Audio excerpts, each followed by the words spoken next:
خیلی خیلی همگی خوش آمدین. متاسفانه همونجوری که میدونید که سوده حالشون خوب نیست و دعا کنید زودتر خوب بشن وگرنه مجبوریم منو هر هفته اینجا تحمل کنید. خب خدا رو شکر خودکارم افتاد. خدا رو شکر برای یک روز دیگه که میتونیم در کنار هم دیگه باشیم و خدا رو در اتحاد پرستش کنیم. حالا چند خوب شد میکنم. مرسی.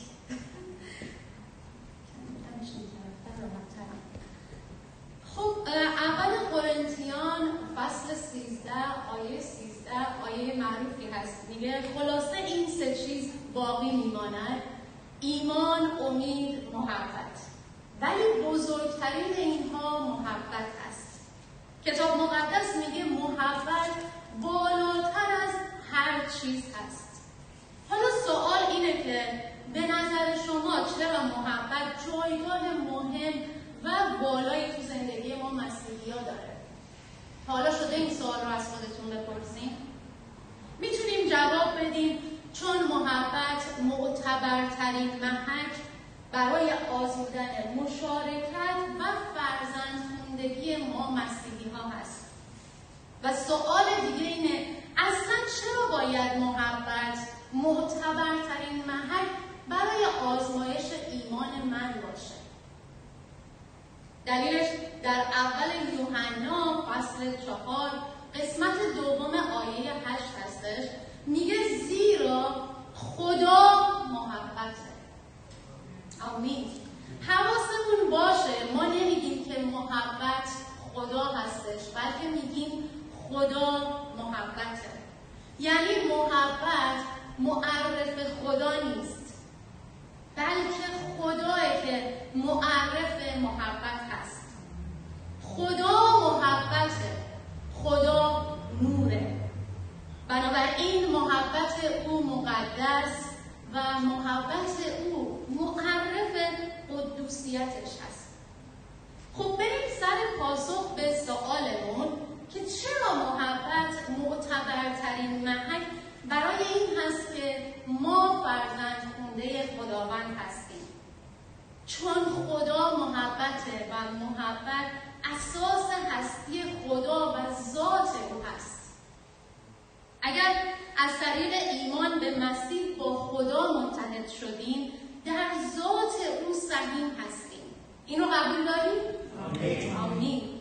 و از اونجا که ذات خدا محبته، محبت محک واقعی بودن زندگی مسیحی ما هست. بذارین یه مثال بزنم شاید بهتر روشن بشه. دریانوردان برای تشخیص مسیرشون چی کار میکنن؟ همه ما میدونیم اونها متکی به قطب‌نما هستن، چون قطب‌نما مسیرهای مختلف رو به اونها نشون میده. در مه، در دریای طوفانی، وقتی که هیچ آفتابی نیست، وقتی که در شب هیچ ستاره‌ای نیست، از قطب‌نما استفاده میکنن. قطب‌نما به گونه‌ای طراحی و ساخته شده که در مقابل میدان مغناطیسی که بخشی از ساختار زمین هست واکنش نشون میده. و همواره همه ما میدونیم که به شمال کره زمین اشاره میکنه. حالا محبت مسیحی هم همینطور عمل میکنه، دقیقاً مثل قطب‌نما. ذات خدا محبته و هر کی خدا رو میشناسه و از خدا مولود شده در مقابل ذات خدا واکنش نشون میده. دقیقاً مثل قطب‌نما که طبیعتاً شمال رو نشون میده، شخص ایماندار هم ذاتاً محبت خدا رو نشون میده. این محبت یک واکنش اجباری نیست، بلکه یک پاسخ طبیعی هست. محبت یک مسیحی نسبت به خواهر و برادرش دلیل بر فرزندخواندگی و مشارکت او با خداه.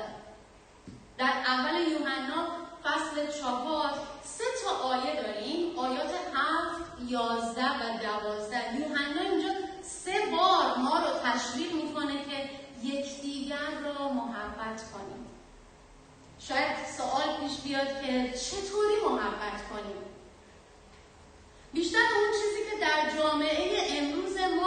محبت نامیده میشه هیچ ارتباط و شباهتی با محبت مقدس و مسیحایی نداره.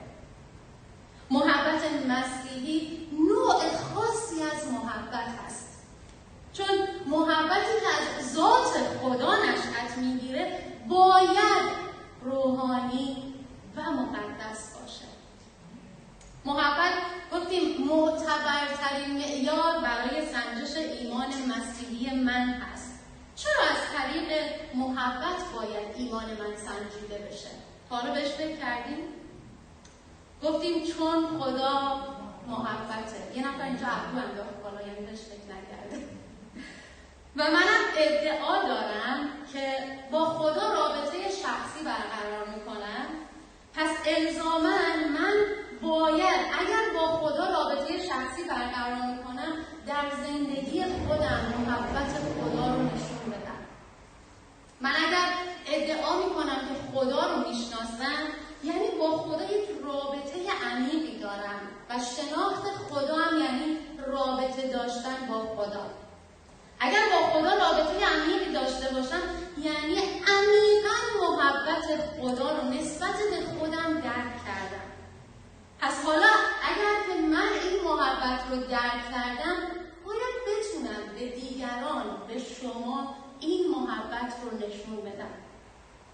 اگر محبت نمی کنم، طبق اول یوحنا فصل 4 آیه 8 یعنی من خدا رو نمیشناسم. به همین راحتی. خیلی واضح خدا داره به من میگه راشین اگر که تو محبت نداری منو نمیشناسی. تمام. پس فکر کنیم اگر محبت نداریم یعنی رابطه درستی با خدا نداریم. اگر من ادعای خداشناسی و اتحاد با خدا رو دارم، باید شخصاً تحت تأثیر این رابطه قرار بگیرم. اگر با خدا اتحاد دارم، با هم نوع خودم هم متحد هستم.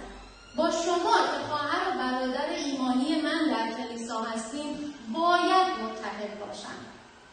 و اگر خدا رو میشناسم طبق کلام خدا، پس باید بتونم که خواهر، برادرم و بقیه عزیزان رو محبت کنم.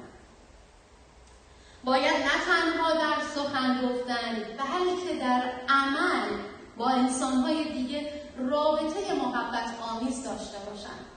چطوری؟ بریم با هم دیگه اول قرنتیان فصل 13 که همه ما میدونیم این آیات به آیه‌های محبت معروف هستن رو بخونیم و ببینیم که خدا به من میگه که چطوری میتونم محبت کنم. در این آیات میگه محبت بردبار و مهربان است. از آیه 4 میخونم براتون. در محبت حسادت، خودبینی، تکبر نیست. محبت رفتار ناشایسته ندارد، خودخواه نیست، خشمگین نمی شود و کینه به دل نمی گیرد. محبت از ناراستی خوشحال نمی شود ولی از راستی خوشحال می گردد. محبت در همه حال صبر می کند و در هر حال خوشباور و امیدوار است و هر باری را تحمل می کند. آمین؟ حالا میخوام هر کدوم از شما دشمنای خودتون رو در نظر بگیرید و برگه های دستتون داده شده، خودکارم که بهتون داده شده و میخوام یک سنجش محبت رو با هم دیگه انجام بدید. اون شخصی که به شما بدی کرده رو تصور کنید و کاری که در حق شما انجام داده اون رو هم توی ذهنتون مرور کنید. کاری که یه شخصی در حق شما انجام داده. من نمیدونم اون شخص کی هست، من نمیدونم چه کاری یا چه بدی در حق شما شده، ولی دونه دونه میخوام این آیات رو دوباره براتون بخونم و شما با خودکارهایی که دارین، اون برگه هایی که دستتون هست، میتونین این سنجش رو انجام بدین و تیک بزنین. من نمیدونم دست کسی الان برگه‌ای باشه. ببخشید پیمان خاموش شده بود. قرار بود قبل جلسه همه رو بدن، ببخشید کسی که صبر میکنیم تا برگه‌ها داده بشه. از اینکه که در فضای مجازی با ما همراه هستیم، شما برگه‌ها رو ندارین، ولی اگر کتاب مقدس دارین میتونین اول قرنتیان فصل 13 از آیات 4 تا 7 رو میخوایم با هم دیگه بخونیم و بررسی کنیم، یا میتونین برای خودتون من میخونم یادداشت کنیم و بعد تیک بزنیم جلوش. خب گفتم دشمنتون، یعنی تو ذهنتون دشمنتون رو بیارین، چون عیسی مسیح در متی در موعظه سر کوه گفت دشمنان خود رو محبت کنید. اینو در متی فصل 5 آیه 44 میکنیم. میدونم کسی که در ذهنتون الان دارین ممکنه که دشمن شما نباشه، ممکنه خواهر و برادر ایمانی شما باشه که شما رو دلگیر کرده یا حرفی زده شما ناراحت شدید، یا ممکن اصلا خواهر و برادر تنی خودتون باشه یا همسرتون باشه، نمیدونم. من دست بالا گرفتم گفتم دشمنتون که دیگه یعنی این بالاترین حده. خب آماده هستید؟ آمین. با هم دیگه اولی رو میریم جلو، ببینیم آخر سر و محبت ما در چه حدی هستش. شما آب نیاز دارید؟ آیا در برابر دشمن خودتون، شخصی که اخیراً به شما آزار رسونده، بردبار و مهربان بودین؟ اگه در اون زمان با محبت برخورد کردین، جلوی این یه تیک بزنید. یعنی کسی که به شما رو اذیت کرده، حالا حرفی زده، من نمیدونم مشکل چی بوده، فقط میخوام ببینم عکس‌العمل شما چیه. یعنی خودتون ببینید، قرار نیست من ببینم. دوم، آیا نسبت به او با تکبر برخورد نکردین؟ یعنی فکر کنید که اصلا به چه حرفی به شما بدی کرده. اگر که تکبر نداشتین، باز دوباره جلوش تیک بزنید، اینا خوبه. سوم، رفتار ناشایسته که نداشتین. امیدوارم وقتی مثلا طرف با پرخاش داره با ما صحبت میکنه چیکار کردیم؟ آیا ما با پرخاش جواب دادیم؟ آیا با تکست پیام این روزا تو فضای مجازی اینجوری شده؟ آیا تونستیم اونجوری جواب بدیم؟ چیکار کردیم؟ و مورد چهارم در کلام خدا میگه خودخواه نیست. محبت خودخواه نیست. خودخواه که نبودیم. ببین حقش بود، باهاش مقابله به مثل کردن، حقش رو کف دستش گذاشتم تا دفعه دیگه اینجوری با من برخورد نکنه، تا دفعه دیگه بدونه با کی طرفه. نباید با من اینطوری حرف میزد یا با من اینطوری برخورد میکرد. آیا همچین چیزی گفتیم؟ اگر نگفتیم یه تیک بزنیم. آیا در برابر کاری که با شما کرد صبور بودیم یا خشمگین شدیم؟ و سریع عکس‌العمل نشون بدیم. آیا میتونیم صبور باشیم وقتی یکی در حق ما بدی میکنه؟ اینا همه آیات کلام خدا، من از خودم در نیاوردم، آیاتش الان خوندیم، فقط الان داریم تست میکنیم خودمون رو، ببینیم کجا قرار داریم. و ششم، آیا کینه ازش به دل گرفتیم؟ اگر کینه به دل بگیریم نمیتونیم ببخشیم. 7. محبت میگه در همه حال صبر میکنه. آیا صبر کردیم تا عصبانیت ما فروکش کنه و بعد بریم باهاش صحبت کنیم، یا نه سریع آتیش گرفتیم یا به قول معروف گور گرفتیم و شستیمش گذاشتیمش کنار طرف؟ عکس‌العمل ما چی بوده؟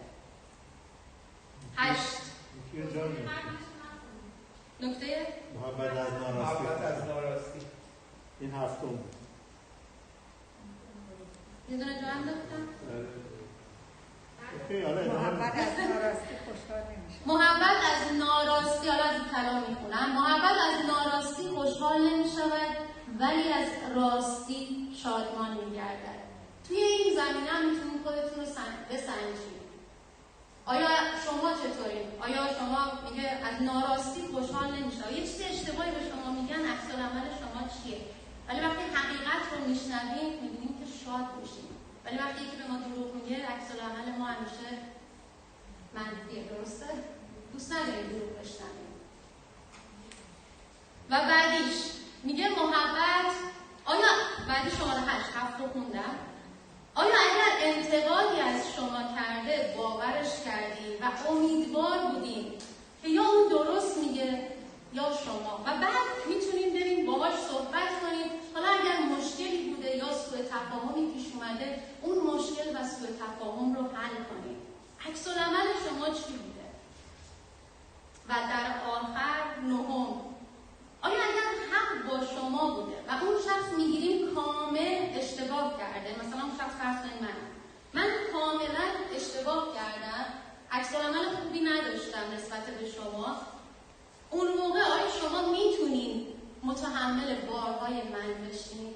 یا اون شخصی که الان توی ذهنتون هست آیا میتونین متحمل بارهای اون بشین و بگین شاید این روزا شرایط بدی داشته و من باید درکش کنم؟ این یه تست برای هر کدوم از ما از کلام خداه که ببینیم واقعا چقدر محبت مسیحایی در وجود ما ریشه کرده. این محبتیه که ما باید هر روز انجام بدیم. این تست رو باید هر روز انجام بدیم. به نظر سخت میاد نه؟ خیلی راحت نیست.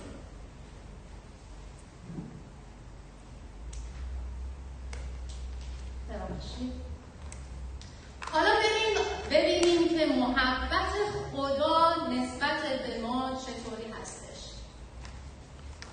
در یوحنا 3:16 امروز بعد از جوادم این آیه رو خوندن، میگه زیرا خدا جهانیان را آنقدر محبت نمود که پسر یگانه خودش رو داد تا هر کی به او ایمان بیاورد هلاک نگردد بلکه صاحب حیات جاودان شود. آمین. آمین. و بعد بزرگترین جلوه محبت خدا در مرگ پسرش عیسی مسیح آشکار شده. در رومیان 5 آیه 8 می‌فرماید زیرا خدا محبت خود را کاملاً به ما ثابت کرده، زیرا در آن هنگام که ما هنوز گناهکار بودیم مسیح به خاطر ما مرد. خدا محبت خودش رو روی صلیب برای ما آشکار کرد. صلیب جاییه که خدا پسرش رو به عنوان قربانی گناهان من و شما داد. و نکته جالب اینه که تأکید نه بر تولد مسیح بلکه بر مرگ او بر صلیب هست. اینکه عیسی جسم گرفت قطعاً شاهدی بر فیض و محبت خدا هست، اما اینکه عیسی گناه شد نکته‌ای برجسته هست که ما رو تشویق میکنه که همدیگه رو محبت کنیم. خوندم میگه وقتی ما هنوز گناهکار بودیم خدا محبتش رو روی صلیب برای ما آشکار کرد. آیا ما میتونیم یکی که مقصره اون محبت مسیحایی رو بهش نشون بدیم؟ آمین که اینطوری باشه و همونطور که گفتم بتونیم ببخشیم، بتونیم صبور باشیم، بتونیم بردبار باشیم، بتونیم متحمل بارهای اون شخص باشیم، بتونیم باگذشت باشیم. میدونم سخته ولی امتحانش کردن شدنی هست. اگر خدا ما رو اینطوری محبت کرده پس ما مسئولیت داریم. ما مسئولیم که همدیگه رو تشویق به محبت کنیم. ما به خاطر محبت کردن نسبت به مسیح نجات پیدا نمی‌کنیم. نجات ما همونطور که در یوحنا 3:16 خوندم به وسیله ایمان به عیسی مسیح هست. اما پس از اینکه من فهمیدم که مسیح برای من گناهکار چه کاری روی صلیب انجام داده، پاسخ طبیعی من باید محبت به خدا و دیگران باشه. محبت خدا در کلام او اعلام شده، در صلیب مسیح ثابت شده. اما نکته عمیق‌تری هم هست، این که محبت خدا در ایمانداران به کمال رسیده. محبت خدا در من و شما به کمال رسیده. هرچند ممکنه که برای ما باور نکردنی و عجیب به نظر بیاد، ولی محبت خدا نه در فرشتگان بلکه در گناهکارانی به کمال رسیده که به واسطه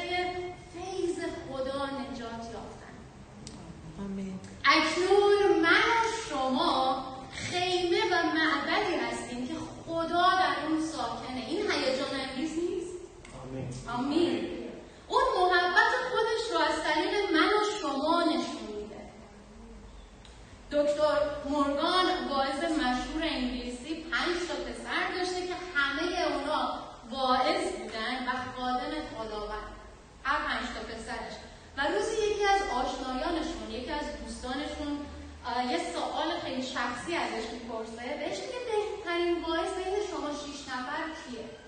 همشون یک صدا میگن مادر.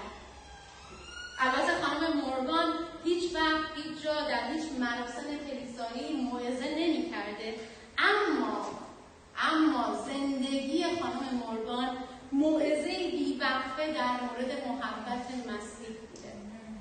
زندگی ما چطوره؟ آیا زندگی ما در محبت خدا هست؟ آیا با زندگیمون شهادت میدیم که محبت خدا در ما ساکنه؟ انسان ها نمیتونن خدا رو ببینن، هیچ کسی نمیتونه خدا رو ببینه، ولی میتونن رفتار من و شما رو نسبت به هم نوع خودمون ببینن. مردم هر چی براشون موعظه کنی، از محبت مسیح بگی، از اینکه گناهان اونا بخشیده خواهد شد باور نمیکنن، مگر اینکه ببینن محبت خدا در زندگی فرزندانش که من و شما هستیم در حال کار کردن هست. یکی از اعضای یکی از کلیساها، من یک کتاب آوردم اونجا، این مثال رو توی این کتاب زده، میتونید بعد این کتاب هم از کتابخونه تهیه کنین. رساله اول یوحنا واقعی باشیم، واقعی محبت کنیم.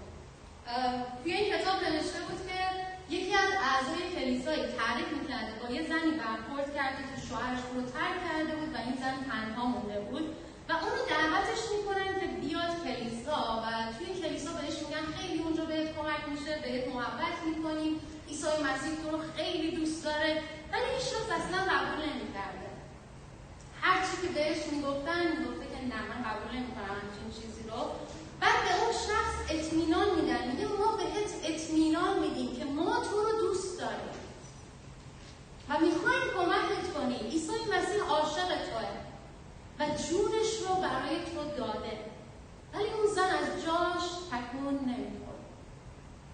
بعد اون دختر خانمی که داشته به اون زن این حرفا رو میزده، میره اون زن رو بغل میکنه، میره اون زن رو نوازش میکنه، میبوسش و بعد بهش میگه که ما کاملا شرایط تو رو درک میکنیم.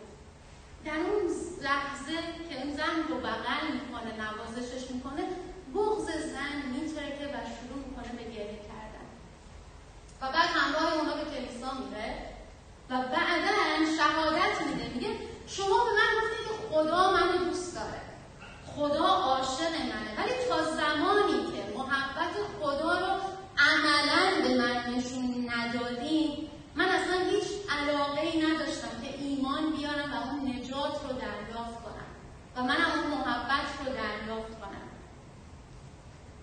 و عیسی مسیح هم صرفاً باعث محبت خدا نبود، بلکه او عملاً با دادن جانش بر صلیب این محبت رو به من و شما ثابت کرد و او از ما انتظار داره تا مثل او عمل کنیم. اگر ما در مسیح بمانیم در محبت او خواهیم ماند و اگر در محبت او بمونیم دیگران رو میتونیم محبت کنیم، دیگران رو هم باید در محبت اون سهیم کنیم و اگر محبت اون رو با دیگران تقسیم کنیم در دل خود ثابت میکنیم که در محبت خدا ساکن هستیم و این برای خودمون هم ثابت میشه و در این صورته که هیچ تضادی در زندگی درونی و ظاهری ما به وجود نمیاد. بذاریم یه مثال براتون بزنم از تضادی که ممکنه در زندگی درونی و ظاهری هر شخصی به وجود بیاد. فرض کنید من یک کنفرانسی شرکت کردم و بعد از یک هفته متاسفانه تو این ماه 2 کنفرانس از دست دادم، نتونستم برم، ولی حالا فرض می‌کنیم من رفتم کنفرانس و بعد از یک هفته برگشتم خونه و با شادی و هیجانی خاصی میرم برای کیهان تعریف میکنم که ما چقدر جلسات فوق‌العاده‌ای داشتیم، نمیدونی پرستش‌ها همه پر از روح خداوند بود و خیلی دعاهای انجام شد اونجا، شفاها گرفته شد و بعد میگم تصمیم گرفتم که حالا هر روز بخشی از وقتم رو مطالعه کتاب مقدس بدم و دعای شخصی داشته باشم. یه هفته میگذره و این هفته من مطالعه دارم، دعا دارم و کتاب مقدس رو شخصی مطالعه میکنم. بعد یک شب کیوان صدای تلویزیون رو زیاد میکنه و داره طبق معمول اخبار گوش میده. منم با عصبانیت میرم بهش میگم مگه نمیبینی من دارم دعا میکنم، کتاب مقدس میخونم؟ مگه من قبلش بهت نگفتم؟ عصبانی میشم، در اتاقم با عصبانیت میبندم میرم که دعا کنم. حالا به نظر شما این عبادت شخصی چقدر محبت مسیحایی درش هست؟ هیچ. این یه نوع تضاد میشه در زندگی درونی و ظاهری. نیازه که من یاد بگیرم عبادت شخصی به خودی خود هدف نیست. اگر دعاهای شخصی منو کمک نکنه که خدا و دیگران رو محبت کنم، اون دعاها دستاوردهای ناقصی خواهند داشت. گفتن شهادت این که چه کنفرانس پربرکتی داشتم، روح القدس کار کرده کافی نیست. بلکه من باید اثرات این کنفرانس رو در محبت کردن به دیگران نشون بدم. محبت من باید باعث بشه که گمشدگان به سوی مسیح بیان، نه اینکه من بی محبتی کنم، در ظاهر نشون بدم دارم دعا میکنم، کتاب مقدس میخونم و اون بی محبتی باعث بشه که افراد از مسیح دور بشن. پیام انجیل مژده محبتیه که مسیح هم با زبانش اعلام کرد و هم با اعمالش نشون داد و ما هم شاگردان مسیح هستیم، باید مثل مسیح عمل کنیم. تنها راهی که به طور مؤثر میتونیم دیگران رو به ایمان دعوت و مجاب کنیم اینه که انجیل رو اعلام کنیم. این خوبه، قدم اول. اما مهمتر این که باید انجیل رو زندگی کنیم. آمین. در متی 5:11 میگه خوشحال باشید اگر به خاطر من به شما اهانت میکنن و آزار میرسانن و به ناحق هر گونه افترایی به شما میزنن. میدونید یکی از دلایلی که خدا به دنیا اجازه داده که از ما مسیحیان نفرت داشته باشن، که تو کلام خدا میخونیم چیه؟ اینه که ما بتونیم در جواب نفرت دنیا محبت مسیحایی خودمون رو نشون بدیم. آیا میتونیم؟ یکی از ما متنفره، ما باید عاشقش باشیم. این چیزیه که کلام خدا گفتم در اول قرنتیان فصل 13 از ما میخواد. حالا ما با شنیدن این پیام در این هفته باید چیکار کنیم؟ رسیدیم به آخر پیام که ما باید چیکار کنیم. ما اگر میگیم که اگر ما خدا رو محبت کنیم، یکدیگر رو محبت خواهیم کرد و اگر یکدیگر رو محبت کنیم، در محبت خودمون نسبت به خدا هم رشد میکنیم، ترقی میکنیم. و حالا ما باید بریم داخل خونه هامون، بعد از شنیدن این پیام همان برمیگردیم به خونه هامون. اونجا یه دایره میخوام دور خودمون بکشیم و بگیم محبت باید از داخل این دایره شروع بشه. آمین؟ برای ما مهم نباشه که دیگران چی کار میکنن. مهم نیست کی به من توهین میکنه، کی یه حرف بدی به من میزنه، ممکنه مورد آزار و اذیت قرار بگیرم، ممکنه که حرف بشم. اینا اصلا مهم نیست. ما باید بگیم مهم نیست که دیگران چی کار میکنن، مهم اینه که خدا از من میخواد چه کار کنم. خدا از من میخواد من محبت مسیحایی داشته باشم و اون محبت باید از داخل اون دایره شروع بشه. یعنی از من باشد که همیشه محبت خدا در زندگی های ما، در گفتار ما و در اعمال ما نمایان باشه. از حال تا ابدالآباد. آمین. مرسی، ممنون که وقتتون رو دادین. جلسه رو